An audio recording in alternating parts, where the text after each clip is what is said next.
Yes, Commander? Yes, sir.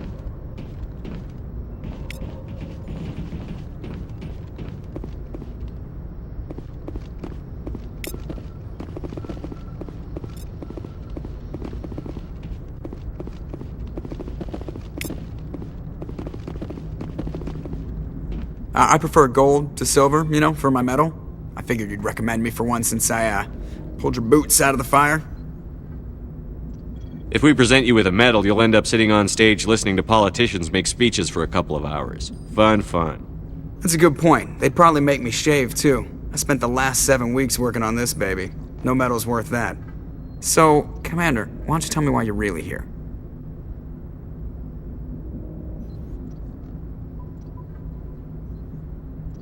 I have to go. All right, see ya.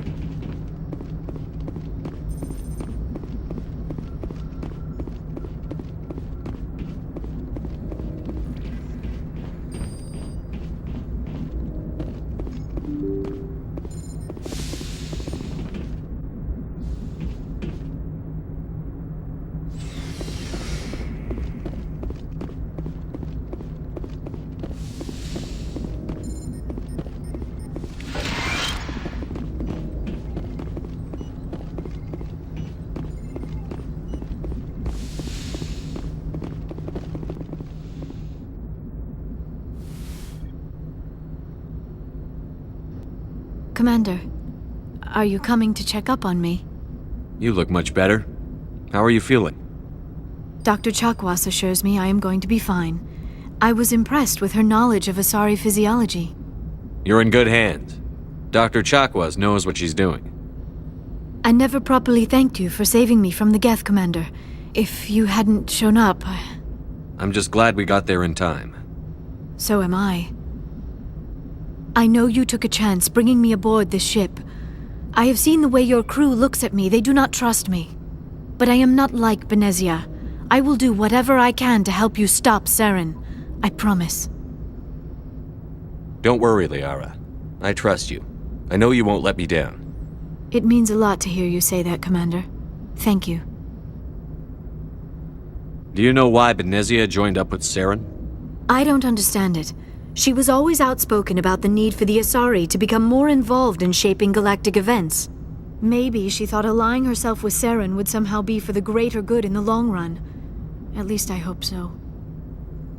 This hurts you, doesn't it? None of this makes any sense to me. I have not spoken to Benezia in many years, but I know her, and this was not like her. Something changed. I'd like to know more about the Asari. We were the first species to discover the Citadel. We were instrumental in forming the Council, and we always strive to be the voice of peaceful cooperation in galactic disputes. My people believe we are all part of a single galactic community. Each species contributes something to the greater whole. Although we seek to understand other species, it seems few of them seek to understand us. The galaxy is filled with rumors and misinformation about my people.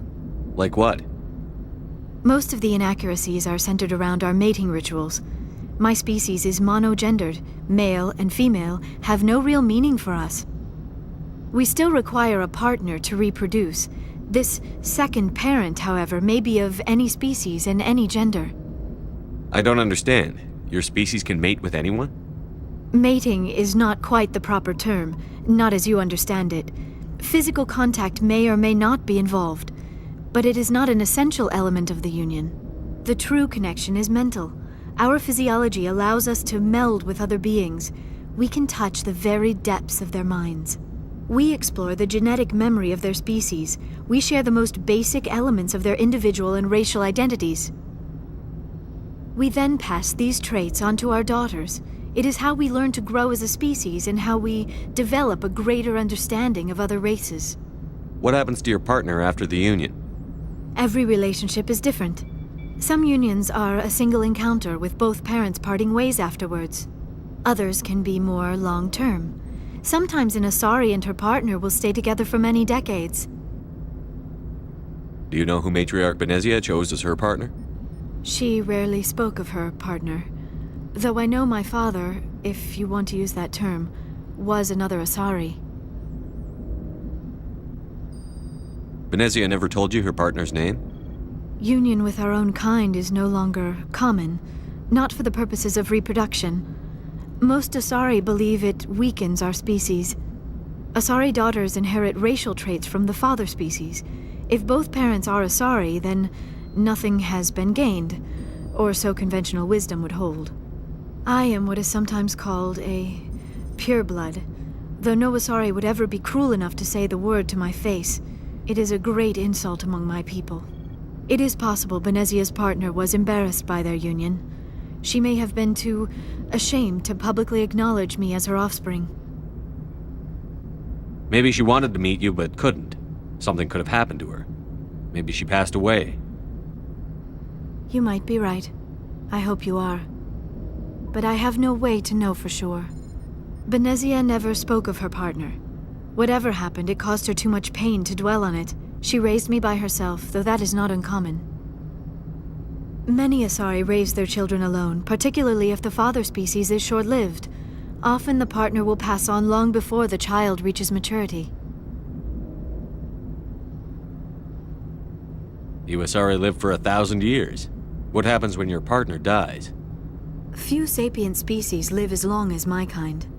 We have learned to take a philosophical approach to our unions. We do not focus on the inevitable loss of our partners. Instead, we enjoy the time we spend with them. And even after they're gone, a part of them lives on in us. The union is a connection that transcends both time and space. I should go. Goodbye, Commander.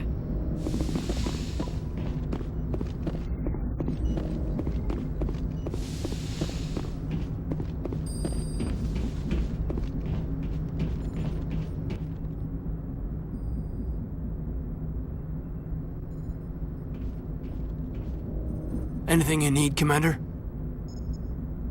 Just trying to get a sense of where the crew's at. Thoughts? Is this an official evaluation, Commander? Or off the record?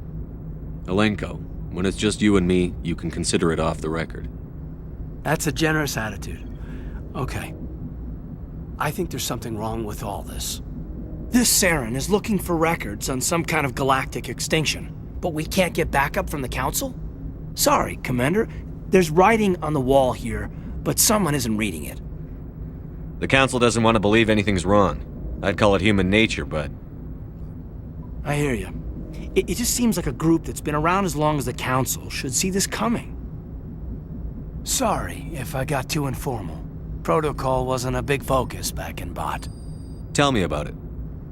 Biotic acclimation and temperance didn't last past the airlock. To the kids they hauled in, it was brain camp. Sorry, hauled in is unkind. We were encouraged to commit to an evaluation of our abilities so an understanding of biotics could be compiled.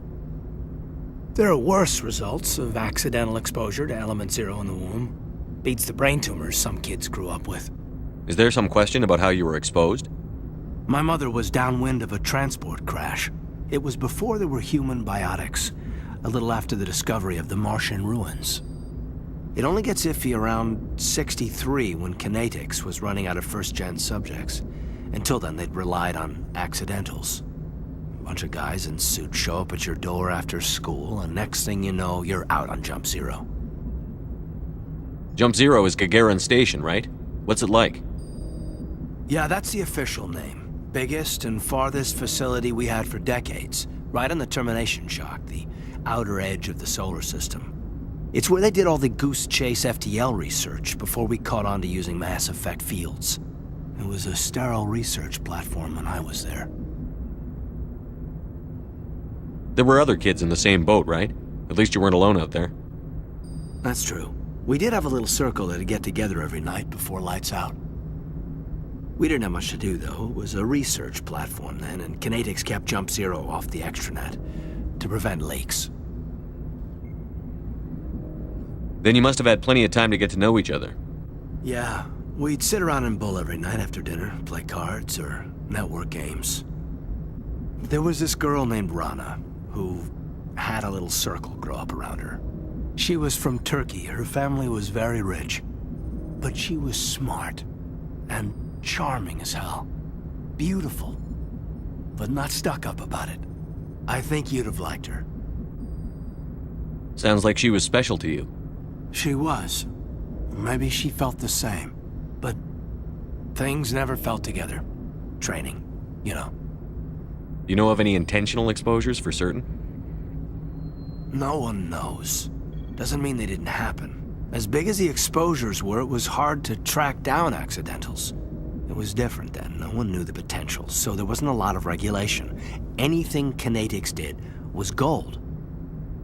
I'm not saying they intentionally detonated drives over our outposts, but in retrospect, they were damn quick on the scene. Jump Zero's a long way from home. What was it like? The grand gateway to humanity looks a lot better in the vids. But that's my own baggage, Commander. No bearing on this. Alenko, there's no regulation that says you can't be friends with your commander. I appreciate that, Commander. I just don't want you to think that I'm a whiner. Besides, I've got my past squared away.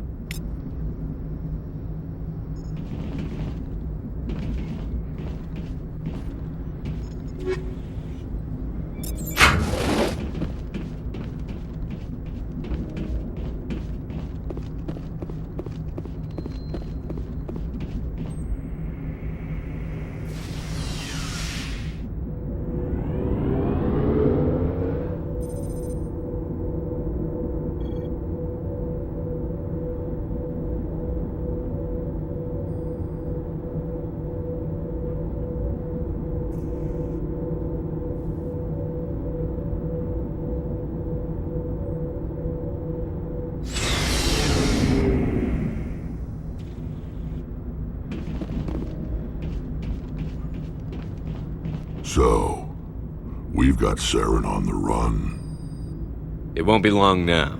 Saren's good, but I'm better. Good. He's rotten. To the core.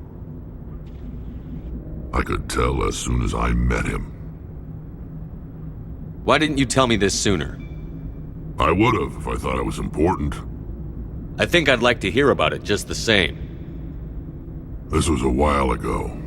A bunch of mercs were bragging about a job out near the edges of the Terminus systems.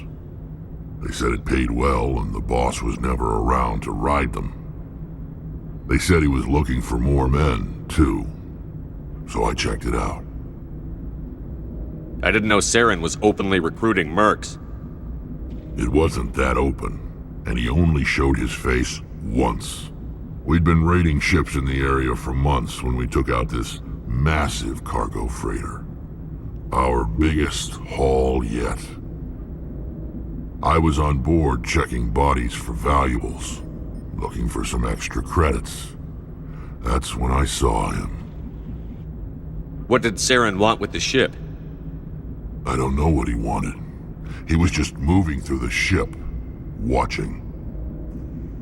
Couple of the mercs called him by name, but he never spoke to them. Never spoke to anyone. I had a really bad feeling about him, so I got the hell out. Didn't even wait to get paid. What kind of cargo was the freighter carrying? What was Saren after? I don't know. All I saw on that ship was food and medical supplies. There were some basic weapons, but nothing big. If there was anything of value on that ship, I didn't see it. That's why I didn't mention it sooner. Whose ship was it? There was a Volus trading vessel. Big one. Lots of guards. But they were no match for us. That's the only time you saw him? Yeah. Didn't even know who he was. Still wouldn't if I hadn't joined up with you. But my instincts were right. Every other merc on that mission turned up dead within a week. Every damn one. So long, Rex. Shepard. Commander, you have a minute to talk? I keep an open door policy. If you have any concerns, lay them on me. All right. I know things are different aboard the Normandy, but I'm concerned about the aliens, Vicarian and Rex. With all due respect, Commander, should they have full access to the ship? They may not serve the Alliance, Chief, but they're allies. At least as far as Saren goes. This is the most advanced ship in the Alliance Navy. I don't think we should give them free rein to poke around the vital systems. Engines, sensors, weapons. That's enough, Chief. You always second-guess your superiors? Sir! No, sir. I'm sorry, I was out of line. I'll get back to my duties, Commander.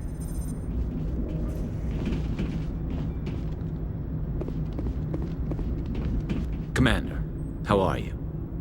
I gotta go. Commander. Looking for supplies? Let's see what you've got. You bet, Commander.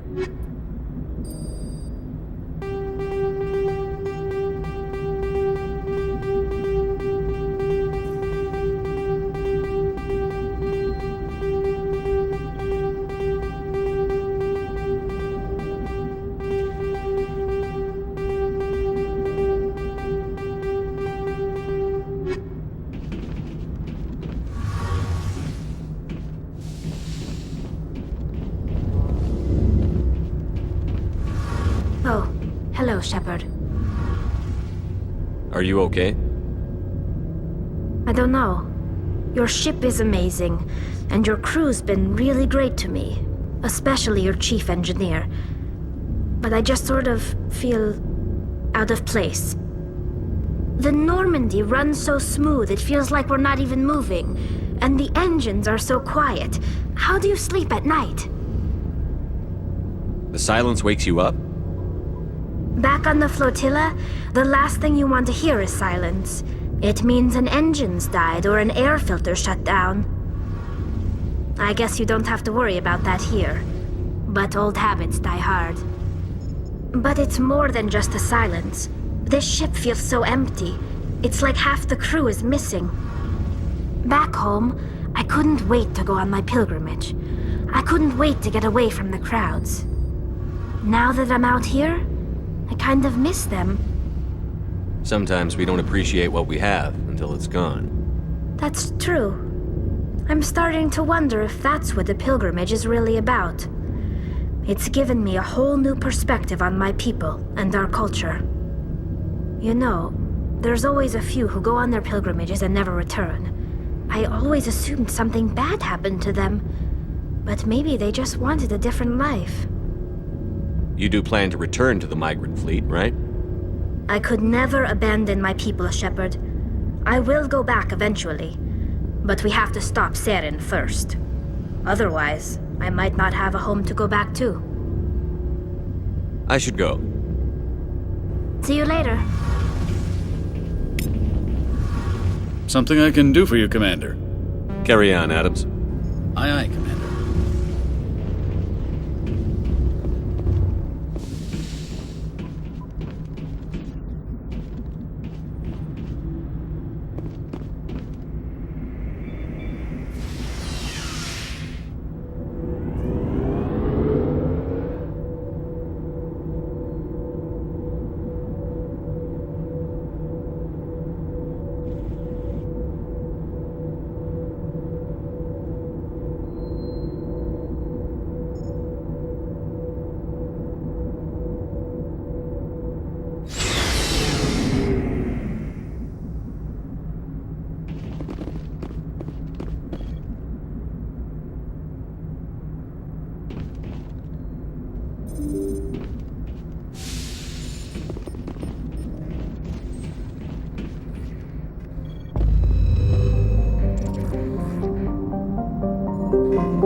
Commander, urgent message from Alliance Command coming in.